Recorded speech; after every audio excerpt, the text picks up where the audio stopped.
Përshëndetje miq, i rikthehemi në podcast me Jonën. Sot kam të ftuar inxhinier Azmer Dulevic. Faleminderit shumë që erdhe. Faleminderit për ftesën, gjithmonë kënaqësi të bisedojmë së bashku. Shumë faleminderit Azmer. Unë të kam parë vazhdoj të ndjek në rrjetet sociale, më pëlqen ajo që bën bashkë me Saidin, që sa harroj asnjëherë ta përmend në podcastet e mia, bëni një punë shumë të mirë në shërbimin e gjithë neve, gjithë komunitetit, edhe atyre që ju ndjekin. Ndër të tjera, shoh edhe përfshirjen tënde si çdo qytetar tjetër, si një njerëz që do të japësh më të mirën për këtë shoqëri në protestën që po zhvillohet. Është dita e 18 e protestës sot. Si e shikon ti si një qytetar, si një intelektual, inxhinier i këtij vendi? Nuk kam bërë asgjë më shumë, veç se detyrën si qytetar, si prind, si shtetas i Republikës së Shqipërisë, si një banor i qytetit të Tiranës, për të dalë në protestë dhe për të mbështetur këta të rinj për shumë gjëra që nuk shkojnë dhe nuk funksionojnë. Personalisht, unë kam dalë në protestë, sepse aty te lagja ku jam unë, është merr pjesa e parkimit. Është merr. Trotuaret janë të ngushta. Kur i çoj fëmijët në kopësht dhe në shkollë, o do kalojmë në rrugë, o do hymë skiç me spemve. Në lagjen time, pra në Xhamllik ku unë jetoj, aty ku unë kam shtëpinë, nuk ka park. Pra kam vajzën 3 vjeç, është në kulmin e moshës, Që do të luaj, ku do ta nxjerr? Do luaj poshtë pallatit, po është fëmijë ikën me vrap, dali ta shtypi makina në rrugë. Pra ne nuk kemi gjërat bazike që duhet i ketë çdo vend normal, nuk po kërkoj gjëra tjera. Gjërat bazike. Për këto kam dalë në protestë personalisht. Dhe e shikoj të drejtë këtë, prandaj po i mbështes, aq sa unë kam mundësinë, paktën në pikën time të fortë në rrjetet sociale. Ti jap një dorë. Pse? Se nesër të them që po kam qenë në anën e drejtë historisë. Edhe për t'i motivuar deri diku të rinj. Se është shumë kollaj për të kritikuar sot. Gjë më e thjeshtë që mund të bëjë një njeri është të kritikoj. Se e thua, po mund ta thush fjalën, po banvaki e demotivon dikë tjetër. Do unë kam zgjedhur këtë pjesën tjetër. A ka njerëz që nuk e pëlqejnë këtë që unë e kam thënë hapur? Po, patjetër. Ka njerëz që bezdisen, kryesisht mosha e tretë. Pra mosha e tretë është pak delikate, pse sepse akoma nuk e kanë ndarë shtetin nga partia. Ngatërrojnë shtetin me partinë, mendojnë se partia është shteti. Pra, ky është, le të themi, gabimi, le të themi që bën brezi i prindërve tanë ose dhe i gjyshërve tanë shpeshherë. Pra, nipi dhe djali në protest ose vajza, ndërkohë që gjyshi nga tastiera mundohet t'i demotivoj. Dhe ne kemi dalë edhe personalisht, edhe për të ndryshuar dhe këtë stereotipin në shoqëri. Pra duhet të krijohet precedenti që dalja në protest është një nga armët demokratike dhe e shëndetshme për një vend. Pse? Sepse po nuk dole, çfarë bën mos dalje dhe mos ngritja e zërit ndaj padrejtësive? Krijon qeveri enklav të mbyllura. Pra që unë bëj ç'të dua, shes ç'të dua, bëj ligjet si ti dua, sepse populli nuk reagon, është në gjumë. Dhe për këtë arsye, kjo ka ndezur atë shpresën të rinjt, po dhe të gjithë qytetarët, brenda dhe jashtë vendit, që po pritë se mbase, populli tani ka filluar të reflektojë, të kërkojë të drejtat e tyre, të ngrejë zërin, që mos të coptohet dhe mos të shkatërrohet shoqëria jonë. Sepse çdo veprim ose çdo ligj që kalon sot, e ka efektin mbas disa vitesh, se mbase ne presim ta ketë direkt, por këto janë afatgjate. Por një pjesë me fatkeqësisht nuk e kupton. Pra dhe qëndron aty i heshtur dhe stoik tek ideali i partisë dhe nuk ka protest që t'ja ndryshoj mendsinë që ai ka, dhe kjo është një fatkeqësi në këndvështrimin tim. Në fakt janë gjëra që ne i kemi parë për ditë, shumë prej nesh kanë ngritur zërin edhe më herët, por nuk kanë gjetur mbështetje. Tashi është mbështetja aty, do të thënë njerëzit janë zgjuar, siç e the edhe ti. Është hera e parë Azmer që në vendin tonë bëhet një protestë e tillë. Herë tjetër ne kemi qenë dëshmitar që njerëzit janë vrarë në protesta. Akoma nuk janë zbardhur ngjarjet. Ç'ne që neve po na lejohet këtë herë të protestojmë në mënyrë demokratike? Mendoj se kjo protest ka një specifik tjetër ndryshe nga protestat e tjera. Në këtë protest ka shumë vajza, ka shumë gra, ka shumë nena me fëmijë. Dhe normalisht ku ka fëmijë nuk mund të ketë dhunë. Protestat e tjera kanë qenë të mirë menduara për të përfunduar në dhunë. Kjo nuk e ka këtë synim, nuk është ky qëllimi i protestës. Se një nen që vjen me fëmijët e saj, i merr letra, lapsa për të vizatuar, vjen sepse kjo është një protestë paqësore për të ndryshuar vendin. Madje për të ndryshuar të ardhmen e fëmijëve të saj, se ajo për ato fëmijë ka ardhur aty. Po. Dhe nëse ka dhunë, nuk vjen. Se kush do ishte ai prind që do i merrte fëmijët në një protestë që dihet që qëllimi do jetë vandalizmi. Dhe për këtë arsye kjo ndryshon nga protestat e tjera. Por duhet dhe kam edhe një thirrje në fakt për gjithë qytetarët e tjerë që nuk kanë dalë në protestë. Duhet të dalin sot, se nesër do jetë vonë. Sepse pikërisht këta që nuk dalin protest, këta janë shpeshherë dhe kritikuesit më të mëdhenj të qytetarëve që dalin. Japin mend nga tas tjera. Shkruante një qytetar para se të fillonim, sot mëngjes madje, është një fshat në Fier, Vari Bop e ka emrin, nuk kanë ujë. Po. Dhe i thash, ke dalë në protest? Jo, më tha mua. Vari, Tani çfarë të themi tani? nëse s'do me dalë. Çfarë të them unë tani? Tani ai ma ngriti si shqetësim, sepse unë e njoh si zonë. Po.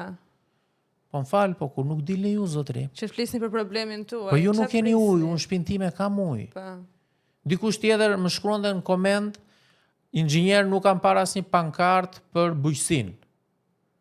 M'fal, po unë tani po flas për një fushën që më shqetëson mua, për pjesa teknike, norma teknike, ndërtimin elektrike, e të gjitha gjërat e tjera. Tani, unë mund ta marr një pankart, po nuk është se jam njohës i bujqësisë, ku di unë çfarë problemesh keni ju, se mbase unë kërkoj një gjë që ju mund ta keni sot. Por duhet dilni ju. Një tjetër shkruante, po për ne të tërmetit pse nuk e thoni një fjalë.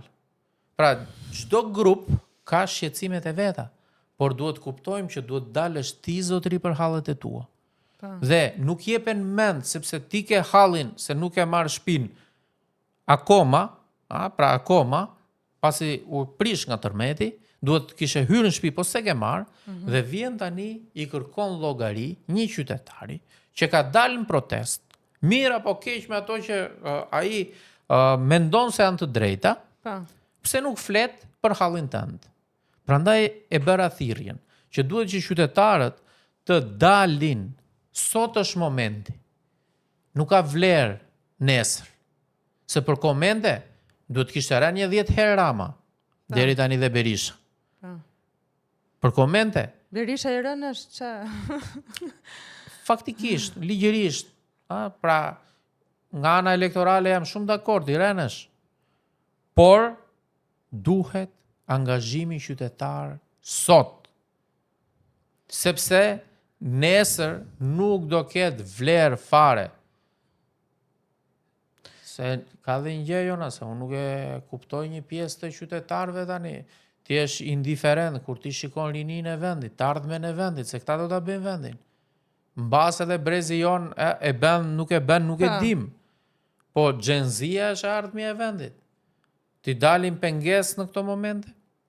Absolutisht. Duhen mbështetur vërtet. Duhen mbështetur, unë kështu e shikoj, kështu e logjikoj, mund të jem gabim dhe unë, nuk e di. Por unë mendoj se gjithmonë rinia sjell progres dhe ndryshim. Ishte rikthyer studentët, kishte një pankartë që thoshte nuk i ke mbyllur ende hesapet me studentët. Pra, ata janë ende të pakënaqur, burime jo zyrtare dhe të pakonfirmuara. Si mund të jenë të kënaqur studentët kur mbarojnë shkollën dhe kanë akoma zero praktik në profesion auditore? Si mund të jenë të kënaqur studentët kur bëjnë leksionet në dimër që është ftohtë dhe në verë pa kondicioner? Si mund të jenë të kënaqur studentët kur mbarojnë shkollën dhe nuk punsohen dot? Imagjino të mbarosh shkollën dhe mos fillosh punë, po nuk pate njohje, po nuk pate mikun e duhur. Sepse institucioni i punësimit në vendin ton është partia, leku, miku, deputeti. Nëse nuk i ke këto, ti nuk fillon do të punë. Mund të jetë në rast specifik i rrallë, mbase. Por realiteti është ky dhe ne e dim këtë. Unë njoh shumë kamerierë që janë me shkollë të lartë për shembull. Unë njoh po ashtu.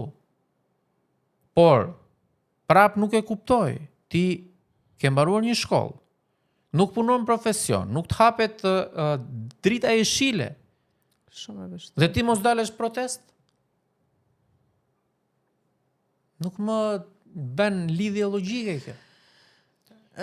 Azmer, në 35 të studentët doja të përmendja edhe, nuk e di se kam burime të pakonfirmuara dhe jo zyrtare, por që më duket se po bëhet një projekt për të zhdukur qytetin studente.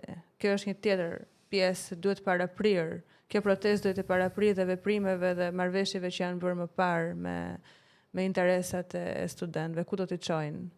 Do thënë, është pse letrat ecin, ne dalim protestë vërtet, po firmoset vazhdojnë. Kjo është e tmerrshme nëse ndodh.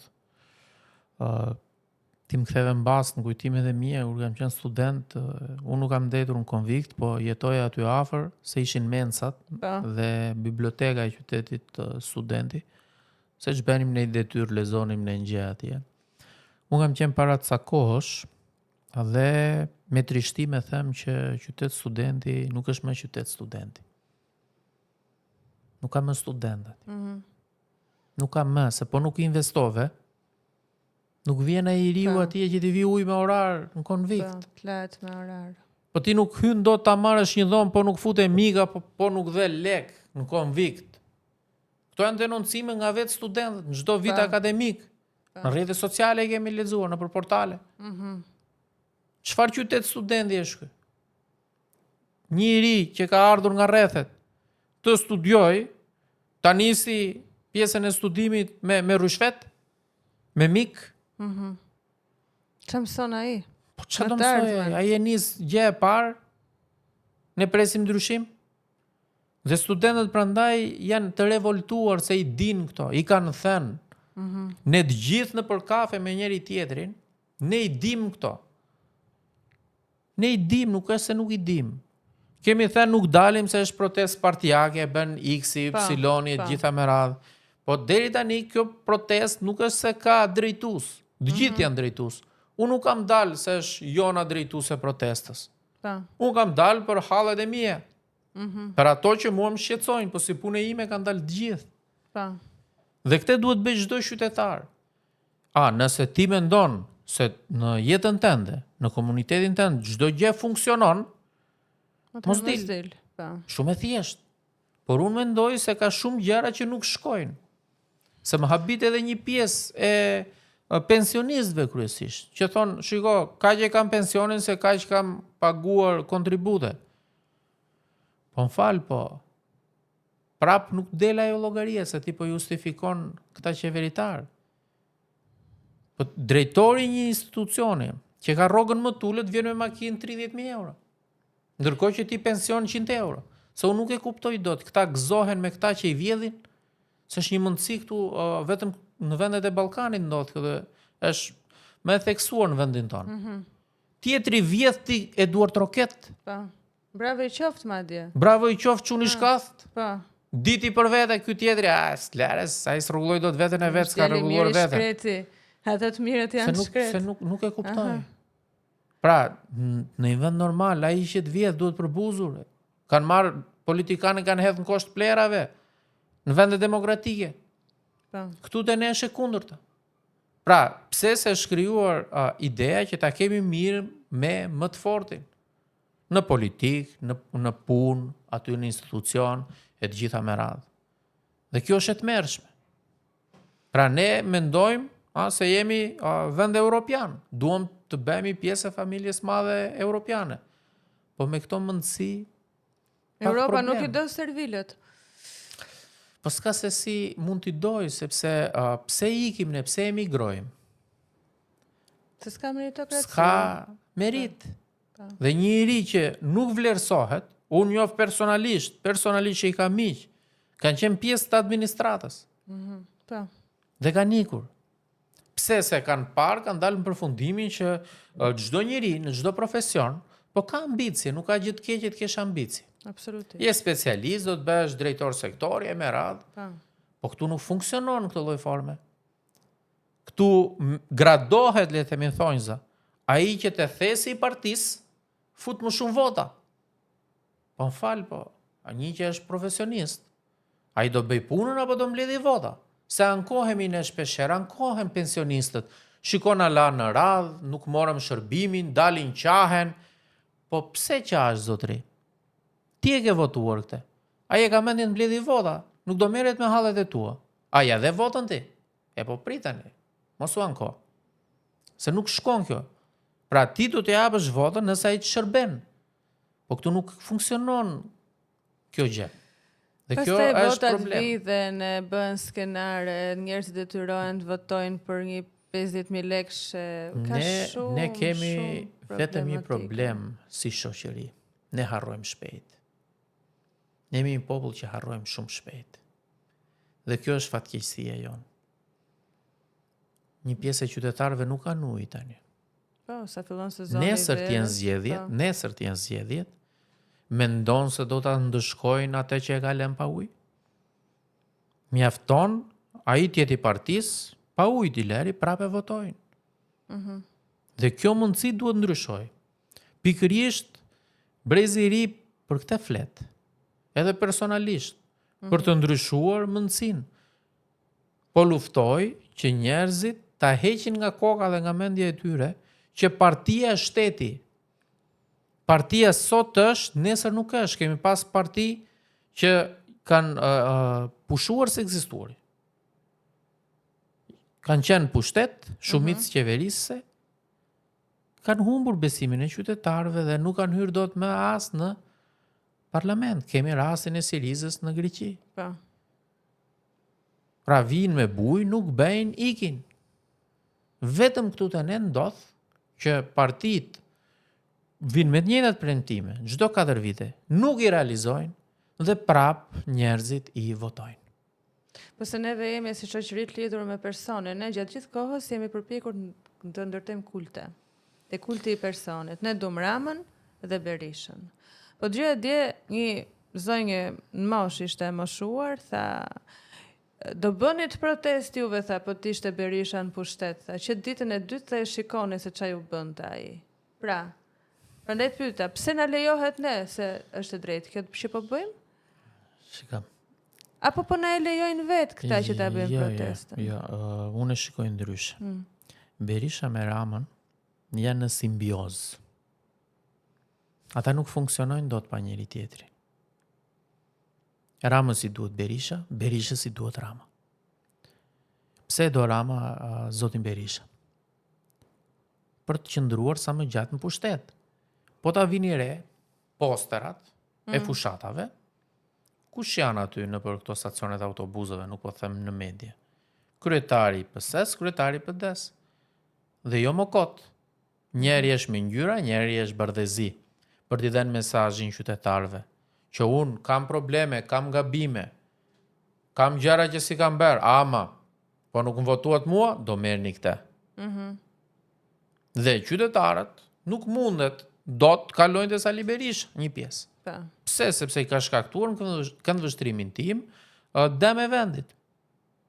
Po një lloj si zoti Rama. Dhe midis Ramës dhe Berishës zgjedhin dhe qëndrojnë te Rama. Se thonë, ata e provuam, pati probleme me radhë. Por edhe zoti Berisha e do le të themi Ramën. Pse? Po që të ketë monopolin e opozitës. Se vetëm këtu te ne, partia opozitare lufton që të jetë partia më e madhe opozitare. Nuk lufton të vim pushtet. Sot aktualisht që ne po flasim. Të flasim me shifra, jo me le të themi me dëshirë, me emocion, apo me ëndra militantësh. Partia Socialiste sot ka 326.000 vota më shumë se Partia Demokratike. Çfarë plani ka Partia Demokratike që ta barazojë Partinë Socialiste? Nuk po them ta kaloj, ta barazoj. Si do i marrësh votat e qytetarëve ti në shesh? Me çfarë? Duke thënë Rama Hajdut? Po, e dim, thonë njerëzit. Si do i marrësh? Ke ndonjë program ti? Të mirëfillt po flas. Të detajuar, ti bindësh qytetarët. Kur njerëzit thonë, ne jemi në kafe, na thonë gjithmonë. Po. Thonë, Berisha thot kërkon largimin e Ramës, ndërkohë që sikën vetë nga partia, ka kapur partinë. E thonë të vetët. Dhe njerëzit që kanë Ti thua këtij që kryeministër ik, ndërkohë që ti si kryetar opozite, që je nga humbje në humbje, nuk ikën. Dhe një pjesë e njerëzve nuk dalin as të votojnë. Fare. Madje janë lodhur nga partitë politike. Dhe me të drejtë. Njerëzit nuk besojnë me të partitë politike. Prandaj kanë dalë aty masivisht me mira në shesh. E kanë provuar parti politike dhe e kanë parë sa njerëz mbledhin. Nuk del njeri për parti. Absolutisht jo. Madje kjo është pozitive në demokraci. Madje unë doja të shtoja që qytetarët duhet fokusohen si parti si jo parti tek individi që i kërkon votën, sa i mund tjetë në partin XY, po nëse ai person që të vjen të kërkon votën nuk ka dhënë prova në komunitet, si e jep votën ti zotëri? Pse sa ka vënë partia emrin? Po ne kemi parë në parlament, djem dhe vajza të reja deputete, që vetmja gjë që din të bëjnë është i servilosën drejtuesit politik të qarkut apo kryetarit partisë. Janë njerëz që nuk guxojnë të kenë mendimin e tyre. Ja japin me letër para në parlament, lexojnë fjalimet. Unë nuk e konceptoj dot njëri që është deputet, mos të ketë mendimin e vet, por mendimin e partisë, atë që i shkruajnë ta lexoj. Kjo është e tmerrshme. Pse? Po, a duam të shkojmë në Europë ne? A mendojmë se jemi në demokraci?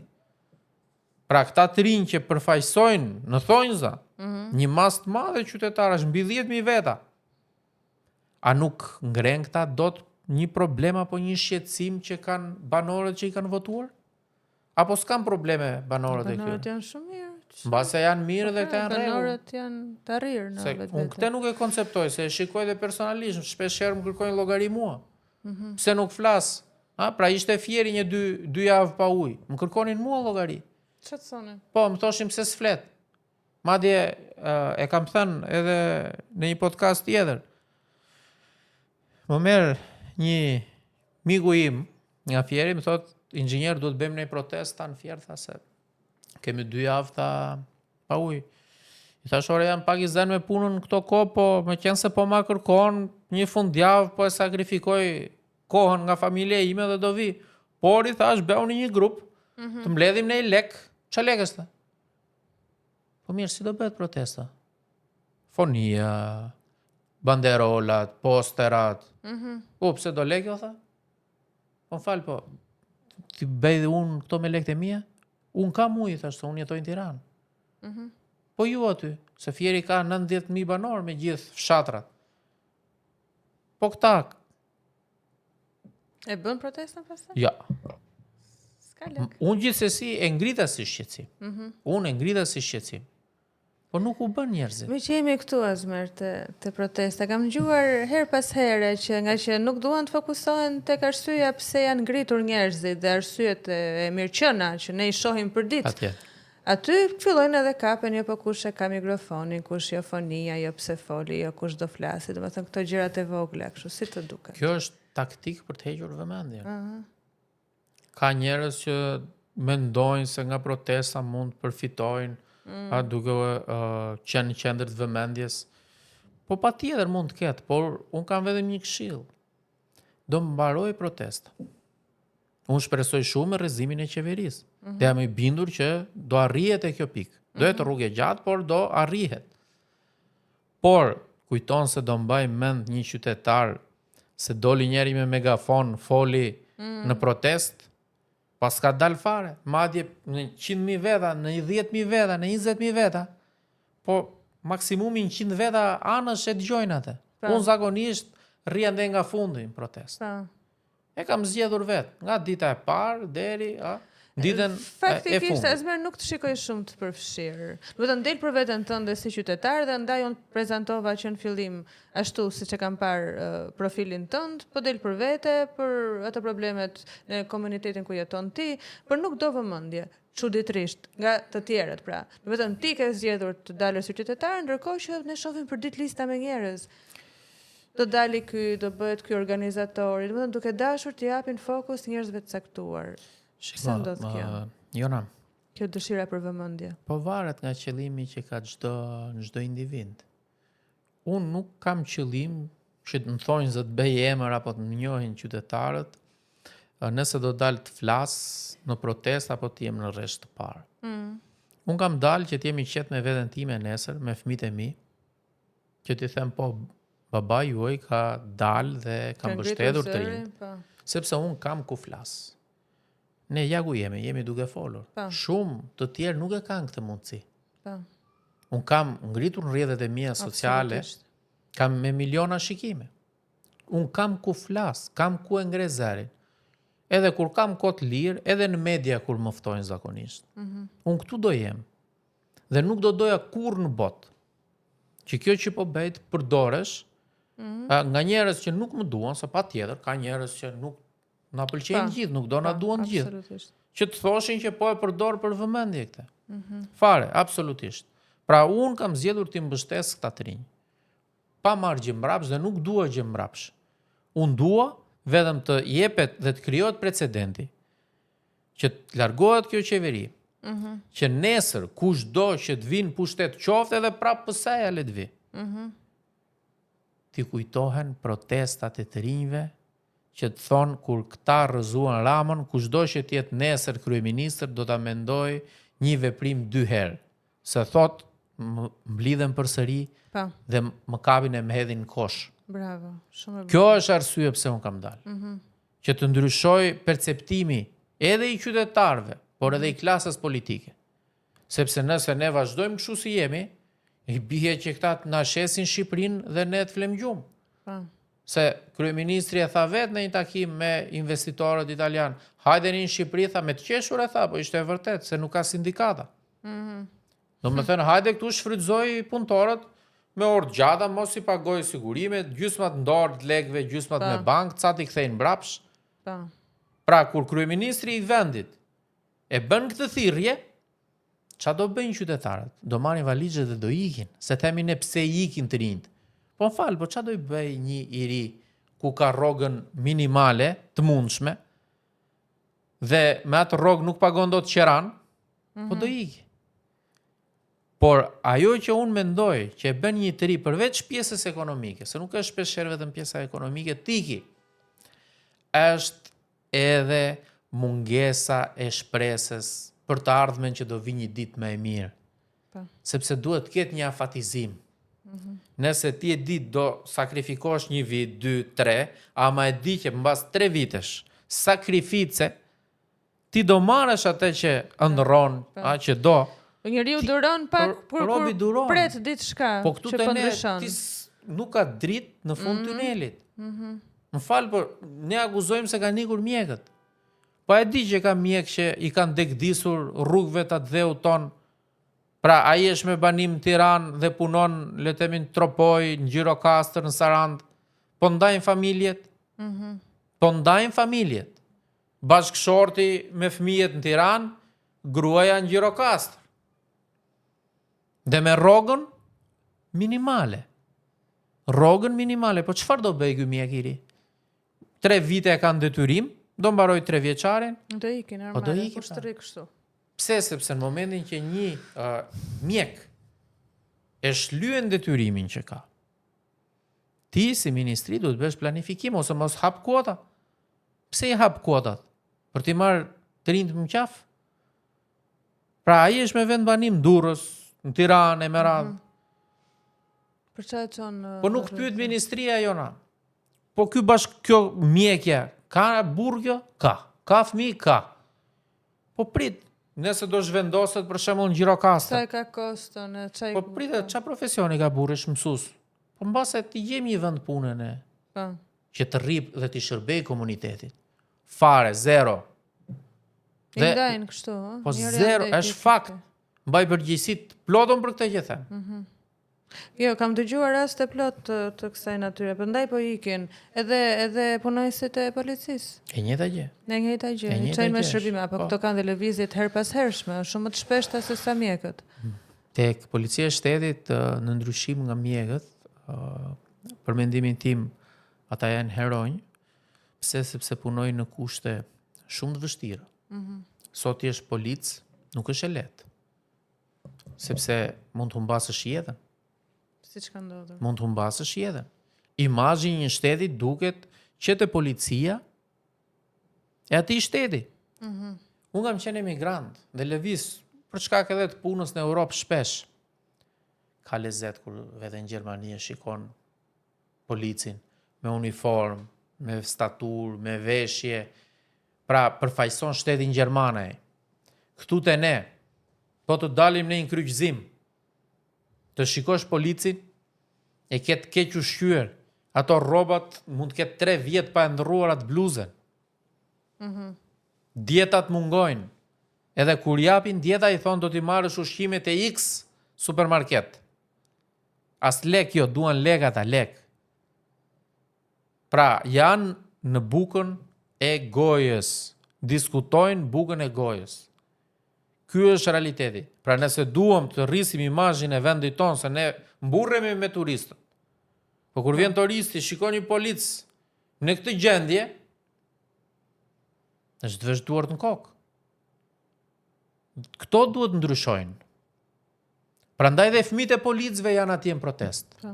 A mendoj që do t'i bashkohen edhe policët protestës? Nuk e di pse kam një ndjesi të tillë, se i shikoj shumë afër njerëzve.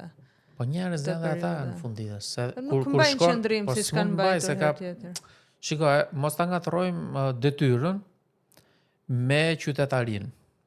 Detyra e tij është të zbatojë rregullat, ligjet e vendit. Sa ja të punka. Është një lloj sikur ti thua është një profesori, për shkak se po ndodh kjo, kaloj gjithë studentët këtë semestër. Se na duan këta se janë protest, por nuk funksionon kështu shteti. Por këta na mbështesin, patjetër. Pse sa i polici kur shkon darket në shtëpi dhe hap rubinetin, bën një dush se është qull në djers, se ka qenë diell tër ditën, nuk ka ujë. Po. Çfarë mendon ai në ato momente? Do thot bravo partia? Shkon në shtëpi nuk ka drita. Shkon në shtëpi kanë zënë vendin e parkimit. Shkon në shtëpi para se ty në banes, koshat e plerave në maksimum me plera dhe nuk janë pastruar. Prandaj edhe ai është qytetar si të gjithë ne. Edhe ai ka të njëjtat probleme. Për këtë arsye, patjetër ata na mbështesin. Unë nuk pres që ai një oficer të dali policie Po. me uniform protest. Po. Por fëmia, bashkëshortja mund të vinë protest, patjetër. Po ka pas raste plot. Po ka që i plot. njohim, po. Po ka plot Edhe që i civile njohin. kanë dalë. Po patjetër. Dhe ata e shohin se sa ku ka degraduar ky vend. Ne kemi lejuar edhe vet Azmer, se nëse besoj unë, do ishim ngritur më përpara në për protesta e do i kishim treguar dhëmbët shtetit, nuk do arrinte deri në këtë pikë ku ka arritur sot. Çka ka Çdo ikur gjë. ka ikur Jona, sepse shpesh herë e dëgjojnë diskutime që pse nuk janë ngritur për këtë gjë, për këtë gjë, për këtë gjë. Duhet vijohet kështu, domethënë? Domethënë her pas here të ketë protesta, të ngrihen njerëzit. Në vende demokratike, gjithmonë kur ka pa drejtësi dhe arrogancë nga pushteti, qytetarët ngrihen. Po ke Belgjikën, po ke Francën, ke Athinën, ke Italinë. Pra, ne kemi shembujt europian. E djegin Athinën. E djegin Athinën. Por ka një gjë. Atje janë të gjithë bashkuar. Kur i rritet çmimi i naftës, nuk shikon ai është i majt apo i djathtë. Sepse te karburanti, ai karburantit kur ta mbush ty sarbatorin e makinës, thot dua kaq lek, nuk të kërkon ty, thot më jep pak librezën e partisë, ti je i partisë tonë ke me çmim më të ulët, kurse ti tjetri nuk e përfiton. Nuk ndodh kjo. Pra të gjithë preken. Kur ka reforma të gabuara në shëndetësi, po të gjithë qytetarët dalin, se do vend gjithë e spitali. si të majtë, si djathtë, si ata me parti, si ata pa parti. Prandaj në Europë dalin, sepse shikojnë interesin e përbashkët mbi interesin e vogël personal. Këtu te ne, një pjesë thot nuk dal se kam thot fëmin punë. Po ç'është kjo mundësi tani? Pashtu i bie asnjëri mos dali. Dikush ka fëmin e ka mjek, dikush polic, dikush mësues, i bie që këtu oradet i bëjmë mbret këta. E ndryshojmë rendin kushtetues nga republikë parlamentare, kalojmë mbretëri. Flemendjen pak, mos bëjmë asgjë, a? A nuk kemi mbretërinë tani? Po mendojmë se jemi në demokraci. Okay, mendojmë, por unë prap kam shpresë se historia ka treguar që kur bjen diktator, kanë rënë diktator. Pa. Nga revolta e popullit. Jo më disa rrogtar, duhet i quaj, pushtetar, politikan në vendin ton, që vetmja gjë që din të bëjnë është t'i bëjmë presion njerëzve me bukën e gojës. Pa. Këtu të bëjmë presion me bukën e gojës. Me tatimet, me çdo mënyrë. Po the bukën e gojës i përfshin gjitha.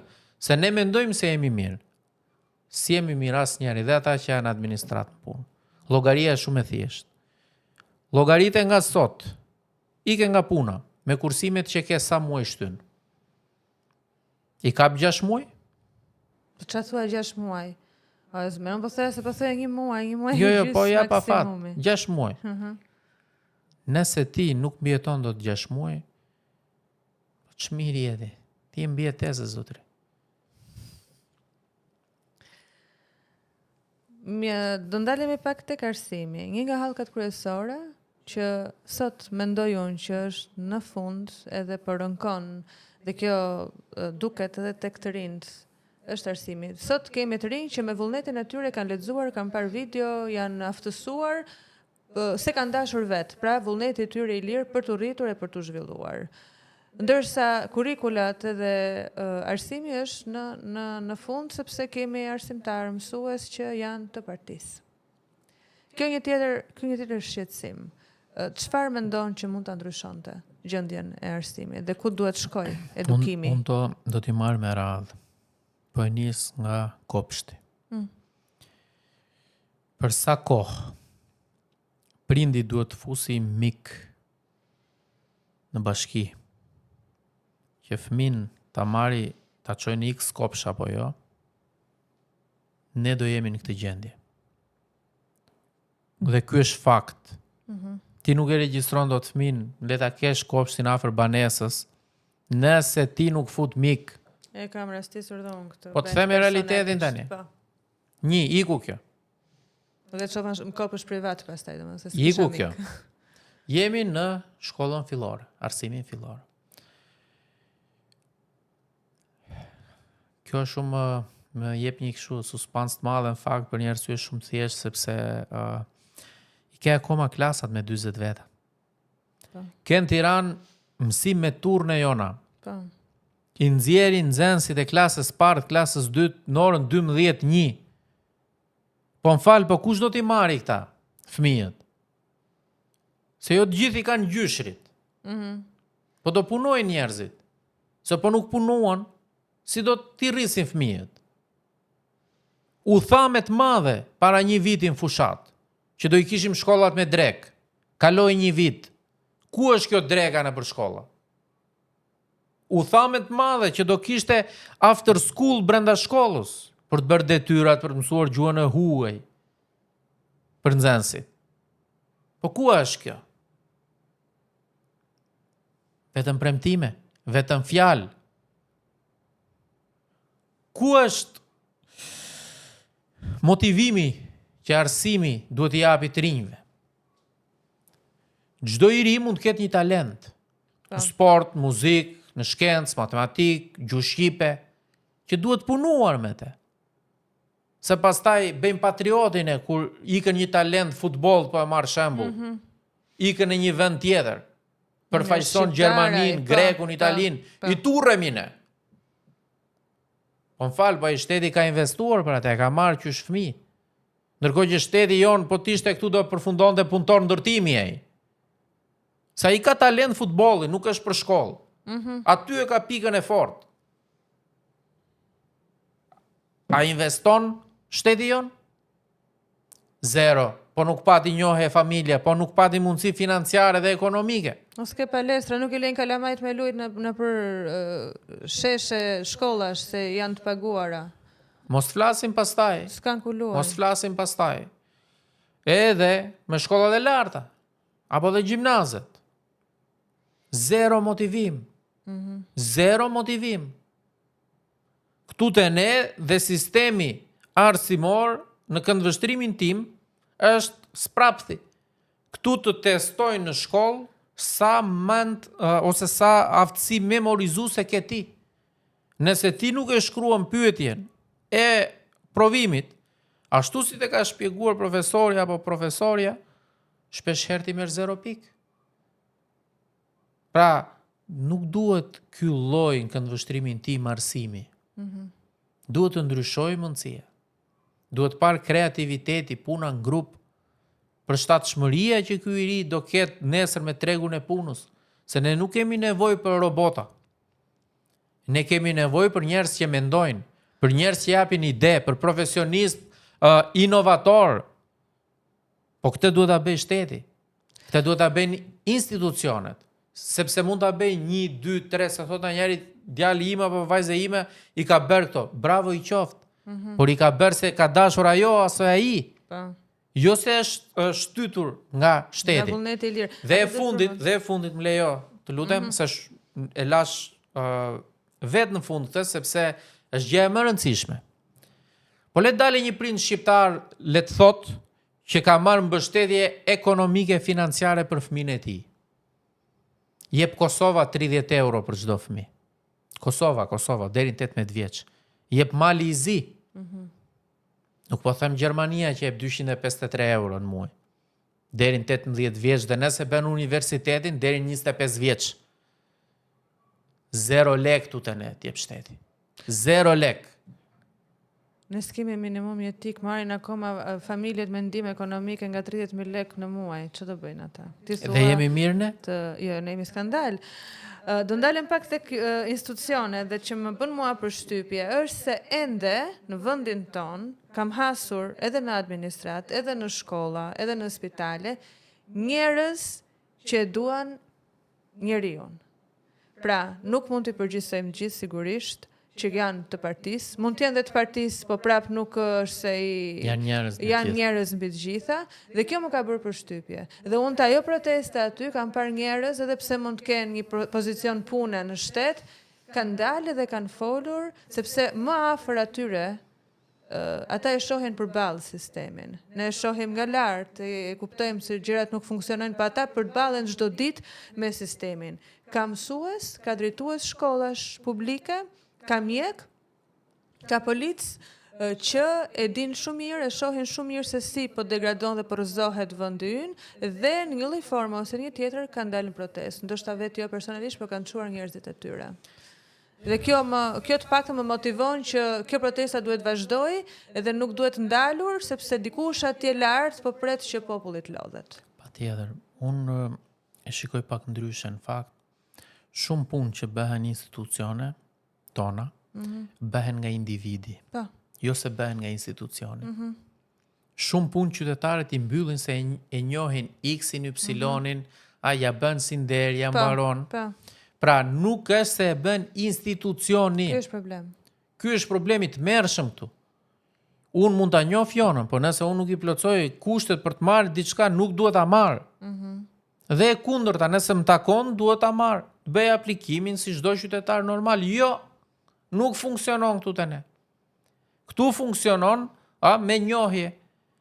Dhe një pjesë e qytetarëve që përballen me këto raste e din shumë mirë këtë që po them. Nëse personi aty në sportel, në institucion, si e themi ne është njeri i mirë, të mbaron punë, po mund të të qelloj dhe arrogant. Dhe ti nuk e merr atë që të takon. Dhe kjo nuk duhet lënë në dorën e njerëzve të mirë apo e njerëzve të pa shpirt, pse prandaj kemi institucionet funditës. Por mua nuk më çudit kjo kur drejtuesi i institucionit nuk e ka qëllimin primar shërbimin, përqë është punësuar dhe ky ka një rol dy fish, si para ligjit, si para njerëzve, si para Zotit po duhesh. Sepse ti ke marrë përsipër të drejtosh një institucion. Ti ke 5 punonjës, 10, 100, 200. Ke marrë përsipër ti shërbesh komunitetit.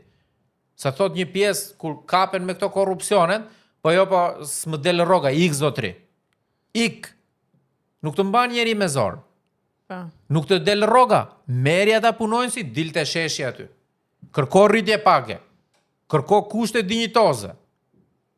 Por jo, nuk e bëjnë këtë. Sepse një pjesë e di që e kanë marrë atë detyrë, jo se e meritojnë. Dhe janë të vetëdijshëm për këtë. Se nuk besoj se ka njeri që nuk është i vetëdijshëm me kapacitetin e vet. Dhe kur ti e ke marrë një gjë që nuk të takon, po patjetër ti do t'i bësh presion këtyre vargësve të tu. Dhe ti nuk do ta ngresh zërin ndaj padrejtësive. Dhe kjo është ajo që i bën njerëzit të lodhen me sistemin, të lodhen me çdo gjë. Dhe gjen rrugën më të shkurtër, se shumë e kollaj ta fajsosh një të ri, një profesionist, një familje, pse ikën nga vendi. Po më fal, po çfarë duhet të bëj kur nuk i merr gjërat minimale që të takojnë? Unë njoh personalisht, kanë mbaruar mësuesi, infermeri dhe nuk janë punësuar dot. Kanë ikur në Gjermani, punojnë profesion. Ç'a ti them unë tani aty? Tradhtarati, pse iketi? Se kollaj është ta shkruash edhe komentin, edhe fjalën dhe të gjitha. Po vendose veten ti në vendin e personit që akuzon. Edhe hajde llafosim. Neve, madje disa ditë përpara po e diskutoja, ne duhet themi faleminderit për një gjë që na ka lënë sistemi komunist. E di që do më shajnë tani. Shumë nga prindrit tanë që ne i trashëgojmë sot i ka lënë me shtëpia. Imagjino pak, me thënë 1 metër katror është kaq. Kjo gjëja këtu, që të rish kështu në këmbë drejt, është 2500 euro. Po të marrë një çmim mesatar, metri katror. Unë nuk kam vend ku rri këtu, se nuk e blej dot 2500 euro këtë metrin katror. Dhe të themi faleminderit se me kontribut vullnetar dikur bëheshin ca shtëpia që sot janë para fabrikate dhe atyre u ka shkuar vlera nga 135.000 euro 1+1. Pa e marrë kështu në zonë jo qendër. Dhe këtij sistemi të themi faleminderit për shtëpiat që kemi sot, se sot neve nuk kemi vend ku rri më. Nuk ka vend më për ne, se është 2500 euro ky metri katror. Unë s'kam ku rri aty. 1 metër katror më dash me ble. Brezi jonë do ketë një problem shumë të madh. Po kjo do jetë mbas 30 vitesh. Do plagemi ne jona. Do plagemi. A kemi menduar nëse do kemi pensionin? A kanë menduar të rinë shqiptar sot që edhe marrin dhe kredi? 30 vjet për shtëpinë. Pa. Do dalin pension dhe nuk do kenë shlyer akoma kredin. Se nuk e marrin sa dalin nga shkolla, e merr 40 vjeç kredin, se do dhe ca lek banka, se nuk ta jep kredin. Se okej, po iki unë sot, them dua kredi, kam gjetë shtëpinë. Po do 20-25%. Jo tarifa agjensise, e gjitha me rast, po i fusim këto. Po do ca lek, po më fal, po një 25 vjeçar, ku do t'i gjej 20, 30 apo 40.000 euro? Do thot dikush familja, po jo të gjithë i kanë familjet e pasura. Familjet shqiptare kanë sakrifikuar t'i çojnë shkollë, me borxhe, me vështirësi. 2-3 punë bëjnë. Se jo të gjithë i kanë pasur prindrit, le të themi drejtues, deputet, ministra, kryetar komunash. Nuk po flasim për këtë kategori, këta janë një pakicë. Realiteti është komplet ndryshe. 40 vjeç ai merr kredin, por ai duhet ta shlyejë kur është 70 vjeç, po themi. Po më fal, po ai mund ta ketë kestin 500.000 lekë, nesër do jetë pensionist, 200 euro pensioni. Ja 300, po them. Ai nuk lan dot kestin. Do i sekuestrojnë shtëpinë. Si bie tani? Apo do t'i bjerim qaf fëmijëve? Se ne mendojmë sot për sot. Nuk mendojmë për të ardhmen. A është normale që t'jenë këto çmime? Personalisht mendoj jo. Personalisht jo, pse? Se po e lidh me pjesën teknike. Dakor, po çfarë marrim mbrapsht ne? Nuk duhet të jetë kurrësi çmimi një lloj, i një pallati të ndërtuar para 50 vitesh apo 30 vitesh me një pallat të 2026-s. Se është amortizimi. Se këtu tani bëjnë edhe një hilekta. Thotë 120.000 euro, po ndërkohë që ti ke 42 metër katror. Thotë e ke lirë okazion, po më fale vëlla po. Hun po blej metrat katror, si ma llogaritë modi. Si bëndi këto llogaritë? 3.000 euro metri? Jo se vend tjetër 180, po 180 po 70 metër. Është 2 fish. Pse se nuk ka kontroll tregu këtu tani. Pra këtu ti nuk di ç'a blen. Ti blen qoftë edhe në pallat të ri. Po u dojgjën pallatet aty. Po ti s'ke plan elektrik, ti s'ke shkallë emergjencet, po ti nuk ke një sensor kundër zjarrit. Që ta kesh të instaluar. Po ti nuk ke parkim, ti nuk ke shesh pushim. Këto janë shumë probleme. Po këto kush i zgjidh? Këto nuk i zgjidhim dot ne individët, këto i zgjidh politika. Se më thot një pjesë, asmerr për ti inxhinierje që nga të rrohesh kohë të burr. Po dakord se unë kam në dorë të rregulloj vetëm veten dhe familjen time. Ata e kam unë dorë, si krye familjar. Nëse unë punoj 2 punë, do kem më shumë mundësi të bëj 2 ditë pushime më shumë.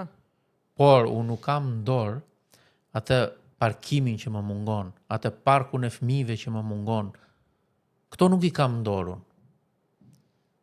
Këto nuk i zgjedhim dot, nuk i rregullojmë dot, nëse aty te rruga do kaloj nesër edhe fëmia im, po dhe fëmia e deputetit, edhe fëmia e ministrit. Në të njëjtën rrugë do hecim. Mbase në të njëjtën shkollë jose, por në të njëjtën rrugë. Fëmijët duan park të dy. Po këtë nuk e kuptojmë ne. Pra ne nëse nuk do arrim që ta ngulisim kokë, që e mira e përbashkët prevalon edhe mbi të mirën personale, ne s'kemi për të bërë kurrë si vend. Sepse nëse ne themi që shiko se unë jam mirë për vete, unë e kam rregulluar veten time, ne gënjejmë veten. Ne gënjejmë veten sepse nesër kur ti përplasesh me një padrejtësi, me një fatkeqësi, ti do drejtohesh nëse të bien në një smundje të fëmia nesër, do drejtohesh te shqiptarët. Do hapesh në GoFundMe, po të dhanë një lek, do i shpëtosh jetën fëmijës. Po nuk dhanë fëmia jote i mbyll hesabet me këtë dynja, sepse shteti nuk i intereson për fëmin tënd. Shteti bën terapi hormonale. Shteti është me 2 standarde. Këti ke fëmijë që vdesin se s'kan mundësi të kurohen dhe përpiqen t'i çojnë jashtë vendit, nga ana tjetër neve fusim udhëzues për terapi hormonale. Që ta çoj mirë këtë vendin kështu, domethënë. Pa kemi ne, po të na japin dhe shkelmin e fundit. Çfarë ti thuash këtu dhe kur bëjnë ndryshime ligjore ose inovatore në thonjza, këtu e nisin nga fundi. Unë po e nis me atë që di unë më së miri, pjesën energjetike. Ne kemi një ligj nga 2017 për eficiencën energjetike. Po e shpjegoj thjesht. Eficienca energjetike ka të bëjë me kurcimin e energjisë. Kjo që mos hap derën e frigoriferit. Pra, me izolimin, termoizolimin e gjitha me radhë. Po dhe ajo është e kursimi. Po më fale zotri, po ti si ke sigurta instalimet elektrike, ti s'ke certifikim. Ti nuk e di hyn dush të lahesh, po e pa dhe dushin ndezur, del gjalla apo jo. Më tregojnë tani pjesën e prallave eficiencës energjetike. Pra, këtu bën sprap thi gjërat. Ti siguro sigurin, bëj certifikimin, ndjekjen e punimeve të gjitha me radhë, projektin si shduhet dhe në fund eficiencën, me qenë se paskit me rak. Po këtu e nisin nga fundi. Gënjyen një 5.000 inxhinier kolegë të mi. Se bën një kurs te Agjencia e Eficiencës Energjetike. Paguan dhe ca lek që morën licencat atje. Se do plas te peshkut. Leku madh. Sot po e mbajnë varur ato, se nuk funksionon ligji. Pra këtu bëhet çdo gjë sprapthi. E njëjta gjë edhe me pjesën e mjekësisë. Prandaj njerëzit duhet dalin protest. Jo për asnjë njeri. Të dalin për veten tonë gjithë bashkë. Kushdo që e gënjen mendja që mund të marri në dorë protestën e zhgënjimit qytetar që kanë për sistemin nga bohet rënd. Nuk mund ta marri njeri zemrimin qytetar. Unë kam dalë për veten time atje. Nuk kam dalë për ty. Azmer, thënë her pas here, e kam ndeshur shumë, siç unë edhe juve besoj, kush është organizatori I protestës, ose kush po organizon këtë protestë? Kjo është një tentativë për ta përçarë, që njerëzit shikojnë me dyshim njëri tjetrin, e ka fut filanit, sa thonë që është vete Parti Socialiste, disa thonë që po futen partitë e vogla, disa thonë Erion Velia I nga Burgu po organizon protestën, domethënë lloj-lloj tezash. Dikush erdhi një ditë ai, çai ishte një që e mban veten kështu si dietar I madh, thot unë se harrova emrin një I moshuar. Pilinci. Ai tipi tha unë provokova protestën në Maqedoninë e Veriut, tashi po provokoj shumë figura, shumë njerëz. Tani Don Kishot ka pasur historia gjatë gjithë kohës, do ketë përsëri. Diletant ka pasur edhe do ketë. Njeriu çfarë nuk bën për vëmendje. A rrezikojnë këta njerëz protestën? Absolutisht. Okay. Absolutisht, sepse kur dalin 100.000 veta në shesh, se dolën 10 budallëj nuk intereson njeriu shumë. Okay. Pra, çdo njeri aty del për hallet e veta, nuk del se ka thirrur X-i apo Y-i. Dhe unë I bëj thirrje çdo kujt që mendon se do përfitoj nga kjo gabohet rënd. Gabohet rënd, se të kthehet pastaj bumerang nëse diçka nuk funksionon. Sepse ti do marrësh gjithë urrëtitjen e të gjithë njerëzve. Prandaj duhet të distancohen. Unë dal për veten time. Nuk dal unë se më ka thirrë njëri, po të më thrasë njëri unë s'dal më. Edhe unë ashtu. Fare, absolutisht.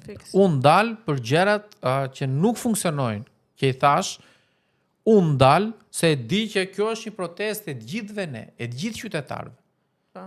Unë I kam mbështetur me atë që unë di të bëj më së miri dhe kam pikë të fortë, pjesën e rrjeteve sociale. Aty e kam pikën e fortë, aty I kam mbështetur, po kaq. Aty ke mbështetur ti qytetarët, jo sot, po prej shumë kohësh juve ta thash edhe në fillim, do të thënë jeni si etalon matës për të ke një problem, një gjë shkon edhe po për ta pjesa inxhinierike për shembull, po su futet shofësh një këshillat e Azmerit. Për ta balancuar pak Jona, sepse shpesh herë edhe padrejtësisht çdo gjuna që ka shoqëria jon ja veshin rrjeteve sociale. Pra në rrjetet sociale varet çfarë ndjek ti. Varet si përdor. Çfarë ndjek ti, por që në një video ku janë dy persona live, supozojmë TikTok, që nuk janë profesora universiteti, po flasin me fjalor zhargon. 30.000 veta live. Kjo është për të ardhur keq, kjo është kërcënim I madh për. Mua kjo më shqetëson. Po të dalim ne të flasim për disa këshilla që mund I shërbejnë njerëzve, ta garantoj që nuk vjen më shumë se 1.000-2.000 veta që mund ta ndjekin në kohë reale. Pra, kjo është ajo që mua më shqetëson. Pse? Sepse këta na rrethojnë ne. Këta janë prindrit e shokëve të fëmijëve tanë për shkollë. Çfarë edukate po I japim ne brezit të ri? Kjo është ajo që ne na shqetëson. Dhe prandaj ne kemi ardhur që t'i japim diçka tjetër njerëzve. Pra që mos themi që rrjetet sociale janë vetëm llumë. Po edhe mund të mësosh, edhe mund të edukosh. Edhe mund të dëgjosh një të ri që është I lezuar. Madje mua më janë mbushur syt me lot kur kam parë një video të një djali me Gjulion në podcast që recitonte vargjet e Gjelfishtës. Po. Shumë djalë I mirë, vërtet një njerëj shumë. Një njerëj I lexuar. Po. Pra që unë shpesh herë I kaloj shpejt këto reels. Po e kam dëgjuar deri në fund. E kam dëgjuar deri në fund. Ka modele po këtë ne duhet ta promovojmë. Ky është qëllimi. Pra për t'i treguar që është edhe ana tjetër e medaljes. Pastaj qytetarët e kanë vetë në dorë ta zgjedhin. Edhe çka kam kuptuar, po dhe mënyra se si promovojmë dhe duhet promovuar kjo gjë, do pak stile, kupton se neve jemi popull që kemi gurin e kemi të parin në dorë për ta gjuajtur. Pra duhet afrohet audienca me ëmbëlsi, me çiltërsi, shiko se kjo është e mira për ty, se jemi njerëz diçik tegërne. Jemi shumë. Neve nëse shohim diçka, ama po na jep mend tash ti e kupton, e kemi gjykimin të parë. Jo, nuk është mang dot. Mendoj që duhet pak influencerat për shembull duhet punojnë pak. Ajo do kohë. Unë kam provuar vetë në fillimet e mia. Pra kur fillova me videot e para, më shumë shanin se sa Absolutisht. E kemi shumë të vështirë ne të themi bravo, të lumë, faleminderit. Pra, pse se një fjalë e mirë Të motivon. Absolutisht, motivon. Sa do që ti thua I don't care, nuk më intereson, po prap Jo, të të ndikon. vënë opozita punën. Po ta prish ditën. Madje, mua nuk më shqetëson nga adresat falso, profilet, se ti se di kush është, se ka një opsion shumë të bukur aty që lexon blog, e kupton dhe e heq. Po mua më shqetëson, sidomos kur e shikon me emrin, me mbiemër, i ha profilin, 60 vjeç sonjë grua gjyshe. Po. Apo gjysh. Ka shumë raste dhe unë kam profilin tim, po thjesht Thuaj zgjedh. një fjalë. Unë nuk i bëj blok, unë i lë aty që të shohin që gjërat ndryshojnë. Unë e kam ndryshuar. Pse? Sepse mua më ndjekin grup mosha të ndryshme. Dhe e kam me veten time kushdo që kalon unë vet shumë rrallë mund të dal nga vetja dhe të përdor fjalor që nuk më takon. Po të shoh komente të tilla. Po nuk jam valvul shkarkimi zotëri për problemet që ke ti. Dhe ato e kanë problemin me veten. Pra, çdo kush nga këta persona ka probleme vetjake. Ai nuk e ka problemin me mua, se është një grup njerëzish që shan kudo. Vin te kun, te tyja, te tjetri. Këta këtë punë kanë. Këtë punë kanë. Madje unë e tregoj shpesh me një zonjë në Facebook. Më shan dhe duke lidhur mbiemrin tim. I bëra blok. Më shkruan në Instagram. Pse më bëre blok? Sa e fiksuar. Çfarë ti thuash tani? Falë. Çfarë ti thuash tani? Ti thosha, "Falë, zonjë, e do ta heq blok." Që të shash më. Pra ka dhe njerëz të tillë. Pra, por nuk shmang dot, nuk i shmang dot këto. Por duhet të themi edhe një gjë se është dhe një shumicë shumë e madhe që na përkrah. Absolut. Por prandaj jemi edhe flasim gjatë Kjo gjithë kohës, është pozitive. Ne flasim për këtë. Patjetër. Është si puna e saj, se ne se çapim pak mësim kështu. Po. Dhe kemi dhënë për universitete. Pra, mjafton një student të jetë interesuar, Ne ke kryer misionin. Ti ke kryer misionin tënd. Pra, pastaj gjithë secili merr atë që do. Pra, është shumë e thjeshtë kjo, por ne do bëjmë detyrën tonë si qytetar dhe kjo është e rëndësishme që të bëjmë të gjithë. Faleminderit edhe vazhdoni kështu Azmer. Edhe një pyetje të fundit kam unë, se të shoh të distancuar pak a shumë, si kundër edhe vet, se pra ne të kam ftuar sot se shikoj shumë veprime që i kam marrë edhe unë këto kohë të fundit, personalisht jam zhgënjur nga mediat, e kam thënë edhe në rrjetet e mia sociale, disa media që unë i konsideroja të besueshme, sot nuk i konsideroj më, madje mendoj të kundërtën e atyre që promovojnë ato. Si shikon mediat në qëndrimin që patën në ditën e parë dhe ditën e dytë të protestës? Hipokrizi. Shikon, në momentin që media burimin kryesor të ardhurave e ka pikërisht nga reklamat, nga personat që pikërisht zaptojnë këto prona, mos prit që të ketë mendim të pavarur. Por hipokrizia më e madhe është më pas, me dizinformim. Pra në këto mediat, që ne i kemi kombëtare, që kanë detyrë. Pra kur jemi media kombëtare, po dhe lokale, ta pasqyrosh të vërtetën ashtu si duhet. Nxjerrim pamje me dron në fillimin e protestës për të treguar që nuk ka njerëz për ta demotivuar popullin. Nxjerrin ose shkruajnë koka lajmi, tituj lajmi, ngrihen qytetarë, ne ishim ditën e 7, ditën e 8 maksimumi i protestës, që në fakt nuk po kërkoni vetëm zvërnecin dhe rjollin, por dorëheqjen e qeverisë. Titulli: qytetarët protestojnë qytetarët janë kundër investimeve në Zvërnec. Shumë manipulime. Kjo është manipulim. Shumë manipulime. Kjo është tallje me qytetarët. Por qytetarët e dim, po të shikosh njerëzit, i kanë mbushur me komente të gjitha mediat në rrjetet sociale. Unë personalisht i kam bërë blok, as punë nuk du nga ata, jam gazetare pavarur, nuk më interesojnë fare, shkët gënjë i këtë për interesat e pronarit medias. Ti do dalësh nga vetja jote. Unë për shembull i kam shmangur edhe vetë, se kuptova pak mbas edhe me vonesë, një pjesë të medjave, paktën për pjesën teknike elektrike, se më ftonin në studio, për shembull donin merrnin një tender të energjia, se unë jam kritik në gjërat që them. Më ftonin. Për t'i bërë atë presionin aty. Po, për të bërë oponencën, ku t'i gjaun. Tani, Në moment fillonin kriza tjera, s'm thrisnin me mua. Dilnin njerëz tjerë tashore, po pritet Pa. se unë e njoh këtë fush, mendoj se e njoh. Pa. Fare, më thriste një medje tjetër. Sa thash ore, po pritet valla se me fytyrën time, me imazhin tim. Nuk veni do të gjoba ju. Bëni ju, po fal po se unë po dal për një gjë, qëndrimi im dihet. Unë i them kudo. Pra unë s'mund të them kur le të themi këto rrjetat e merimangave janë problem dhe qytetarët rrezikojnë të humbasin jetën aty. Kur mungojnë kushtet minimale të sigurisë tek bokset ose panelet elektrike nëpër lulishte, që jemi në rregull, nuk ka gjë. Unë se them dot këtë. Po ç'më intereson mua se nuk më fton X media apo X televizion. Po kur mos më ftojnë? Po pse kam dalë që Jo, të tani dalë në jemi në televizor? pikën që edhe kur ftoj nuk i shkon më sepse i shikon me mosbesim, pra. Po, absolutisht. Nuk i shërbejnë popullit këto media, Nuk absolutisht është jo, u pa qëllimi, se nuk sa është qëllimi. u pa se sa i shërbejnë. Pra dhe kjo është e tmerrshme, se është pushteti 4, duam apo nuk duam ne. Sa hajde ndryshoj mendjen atit gjyshit tim që shikon lajmet ndarket. Apo shikon televizor.